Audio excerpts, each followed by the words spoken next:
Сыбайлас жемқорлықпен күрес мемлекеттік саясаттың маңызды бөлігі. Жем ұшынан жалғасқан бұл дертке балта шаппаса, көлеңкелі экономика дамып, мемлекеттік қызмет көрсету сапасы төмендейді. Аурухананың бас дәрігері пара талап етіп жатыр. Осы мәселе бойынша көмектесіңіздер. Сізден ақша талап етті ме? Өтініш беру туралы ақпарат мемлекеттік құпия болып табылады. Сіз мемлекеттің қорғауындасыз. 2022 жылы Алматыда 23 қылмыстық іс бойынша 36 адам жазаға тартылды. Қайырлы таң көрермен, бүгін сыбайлас жемқорлыққа қарсы күрес агенттігінің жұмысымен танысамыз. Ендеше бастайық. Егер пара талап ету фактісіне куә атансаңыз, міндетті түрде сенім телефонына хабарласыңыз.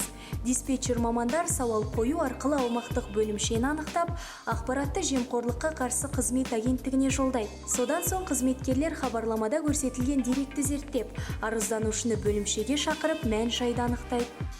Агенттіктің 1424 кол орталығына пара талап еткені туралы хабарластыңыз. Осы талап еткені туралы қысқаша айтып бере аласыз ба?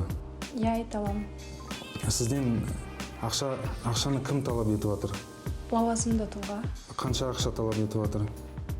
300 мың көлемінде. Сізден лауазымды тұлға ақшаны қашан беру керектігін айтты. Талабы қандай болды? Жұмысқа қабылдаймын деп. Бүгін әкелуімді талап етті. Ендігі кезекте мамандар жиын өткізіп, алдағы жоспарды талқылайды. Жоспар құру барысында күдіктінің құқықтарын бұзбай әшкерелеу керек ескеріледі. Ал арыз беруші жемқорлық фактісін болдырмас үшін тергеуге атсалысуы керек. Арыз беруші тергеушімен мәмілеге келгеннен кейін пара талап ету фактісін анықтау мақсатында шұғыл тергеу тобымен бірлесе отырып күдіктіні қолға түсіреді. Сыбайлас жемқорлыққа қарсы қызмет агенттігінде жұмыс істеу білім мен білекті қажет етеді.